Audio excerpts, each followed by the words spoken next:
Hello sa inyo mga kasari, magandang hapon po sa inyong lahat na nanonood ngayon. So for today's video, ang isi-share ko po sa inyo ay isang sari-sari store tips. So bakit nga ba lagi akong may panukli? Or bakit ba hindi ako nauubusan ng panukli? Bakit ba bihira lang akong maubusan ng panukli? So lagi akong may panukli. So etong mga tips na to guys is para hindi kayo maubusan ng panukli. Kasi may mga sari-sari store talaga guys na laging walang panukli.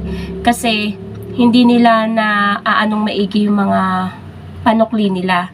Kapag may magpapapalit, pinapalitan nila ng pinapalitan. So itong mga strategy na i-share ko sa inyo ay ganun yung ginagawa ko dito guys sa tindahan. Kasi ang hirap mga kasari kapag nauubusan tayo ng panukli.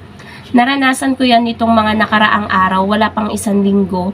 Siguro mga 3 days akong walang panukli. As in, hirap na hirap ako kasi merong mga magpapa-cash in or magpapa-load 1K ang bayad. Hindi ko talaga mapapalitan. As in, zero talaga yung panukli ko. As in, wala akong panukli. So ako, nanghihinayang ako. Nakakahinayang talaga yun mga kasari. So, pagpasensyahan nyo na yung boses ko guys kasi paus pa din ako. Kakaiba pa din yung boses ko. So, nakakahinayang kapag may umaalis. Katulad guys nung nakaraan, merong magpapakash in ng pag hindi 400, 600, tapos 1K yung pera, wala talaga akong panukli. As in, talaga mga kasari, wala talaga akong panukli. Kahit hundreds, wala. As in. So, paano nga ba tayo magkakaroon or paano ba natin mai-stay yung mga paper bills natin dyan, yung mga panukli, mga barya natin dyan? So, number 1, hindi lahat ng magpapapalit sa'yo ay papalitan mo. Huwag kang mapagkawang gawa, ganun mga kasari. Kasi, bandang huli, ikaw din yung mahihirapan. Kasi kapag, kunwari, 1K, sunod-sunod, katulad kahapon guys, mga nagbayad naman ng utang at mga bumili. Siguro mga 4 na 1K. Buti na lang yung mga pumupunta bago magsibayaran ng utang, hindi ako nagpapalit kasi alam ko kapag Saturday, bayaran ng utang. Kaya kailangan lagi akong may pamalit sa araw na yon. Wednesday and Saturday. Kasi Wednesday, balihan. Saturday, sahuran. So, kailangan dapat lagi tayong may barya. Dapat tanda natin yung mga araw na yun. And Monday, dapat lagi din tayong may barya kasi Monday, laging halos sabay-sabay yung dumadating na ahente. Buti na lang guys, yung ahente ko, iba-iba yung araw ng dating nila. So, minsan sa kanila din ako nakakapagpapalit. So, hindi lahat ng nagpapapalit ay kailangan palitan mo. Hindi mo obligasyon na palitan. Meron lang guys dumaan. Hindi mo obligation na palitan lahat ng mga magpapapalit sa'yo. Pwede mong piliin yung mga magpapapalit sa'yo. Syempre, di ba, meron kasing mga customer na alam mo naman na magpapapalit pero bibili naman. Nasa 50 pesos, 70 pesos, 100 plus. So, yun guys, pinapalitan ko yun. Pero meron din naman mga nagpapapalit. Kunwari, kahit dalawang 500 lang meron ka ba. So, kapag alam ko na medyo madami yung mga 500 ko dyan, pinapalitan ko naman mga kasari. Kasi, di naman ako madamot sa pag nagpapapalit sila. Syempre, nagdadamot lang ako kapag alam ko na limited lang yung panukli ko lang talaga sa mga magbabayad ng utang. So, ganun guys yung, ayan, diba, malat na naman ako. Ganun yung ginagawa ko dito mga kasari sa aking sari-sari store. Kaya, hindi po ako nauubusan. Katulad kahapon, sobrang dami, diba, 1,000 halos. Tapos, ang dami pang nagpapapalit as in, siguro mga 5,000, 5 tagi-1,000 pa yon na iba't ibang tao. So, tinatanggihan ko, sinasabi ko wala. Kasi alam ko, ilang 1K lang yung kayang palitan nung pamalit ko dito. So, kapag pinalitan ko yung kanila, ano na lang yung ipapalit ko dun sa mga magbabayad sa akin ng utang.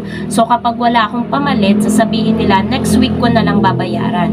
So talagang may stress na naman tayo kasi tatagal na naman, madadagdagan na naman yung utang nila. Kaya lagi po tayong mag-provide ng panukli kapag araw ng Miyerkules at Sabado. Yun po talaga yung mga mahalagang araw. So meron ako guys alagang kuting dito sa lamesa kung saan nakapatong yung cellphone ko. Ito lang siya sa harap ko. Inaalagaan ko kasi gusto niya laging dito nakatambay. Pusa siya ng kapatid ko. Syempre, hindi naman natin pwede yung itaboy or ganyan. Wala naman yung alaga kong aso dito, si Basha. Nasa loob ng bahay, kaya okay lang na magstay siya dito. So, bakit ako laging may guys? Kasi, ayun nga, hindi ako laging nagpapalit ng mga nagpapapalit. Kasi meron naman guys, mga nagpapapalit, ayaw pang sabihin na papalit. Kumbaga, halatang halata mo naman na nagpapapalit kasi bibili lang ng isang cook mismo, ganyan, 20 pesos lang sa 1K.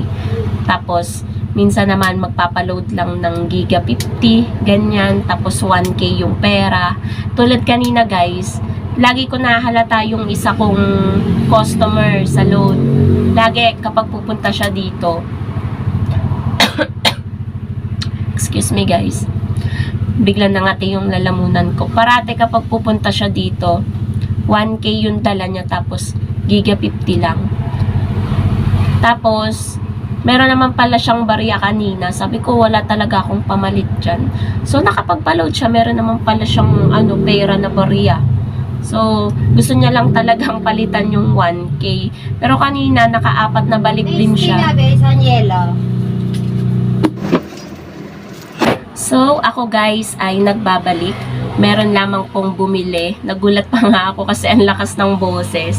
Sabi ko, nagbablog ako. Kala niya lang daw. Nakaupo ako kasi nandito ko guys sa mababa. Kasi nga wala na yung lamesa dito. Nandito na sa gilid. Dito guys sa gilid ay napakadilim dito. Kaya paggabi, meron akong emergency light na nakatutok sa kaha para makita ko yung mga dadamputin ko kapag magsusukli ako. Kasi madilim dito guys sa sulok. So, asa na nga ba tayo nung pinag-uusapan natin? So, ayun nga, yung mga halata naman ng mga nagpapapalit. Ano pa bang technique ko?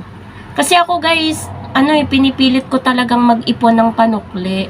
Alam niyo yun guys, talagang nagpo-provide talaga ako.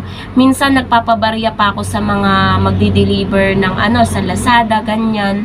Or kaya sa ahente, sinasabi ko, panukli ko lang, pwede bang magpapalit ng 2,000, ganyan, kahit tagi-100 or 50. Kasi mamaya ako, marami na namang magbabayad ng mga tagi-1,000. So, lalo guys sa laging may pamalit. Share ko sa inyo yung sa ahente ng sigarilyo. Yan, ang kakapal ng mga pamalit ng mga yan. Kaya pagdating sa store nyo, magpapalit kayo sa kanila kasi nagpapalit naman sila, mababait naman ng mga ahente. So, ayun guys, yung bakit ako laging hindi nauubusan or lagi akong may panukli dito sa tindahan.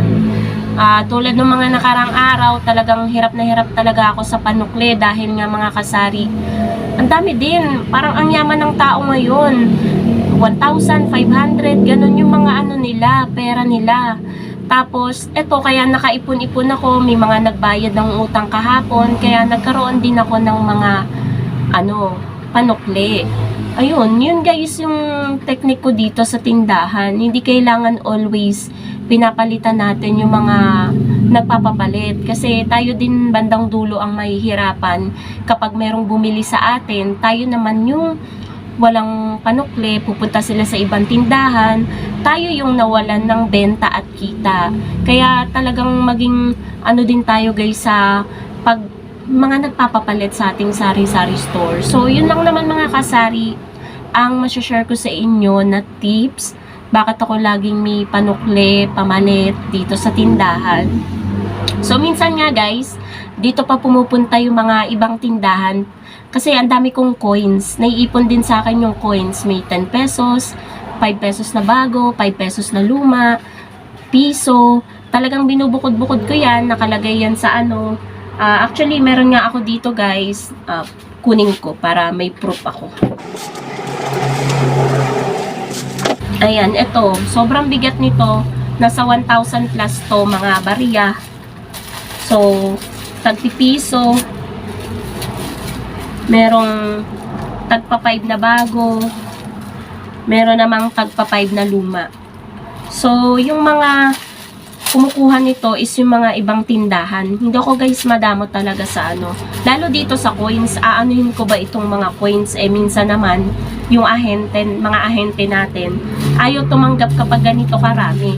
Minsan may kumukuha sa akin 1,000, 500, yan mga kalapit kong mga talipapa kasi laging ubos yung mga barya nila. Syempre, 'di ba, mas madami naman bumibili sa kanila. So, yun lang naman mga kasari. Thank you so much for watching and happy selling po sa inyong lahat. Happy Sunday na rin po mga kasari. Sana more sales to come po sa ating lahat. Bye guys!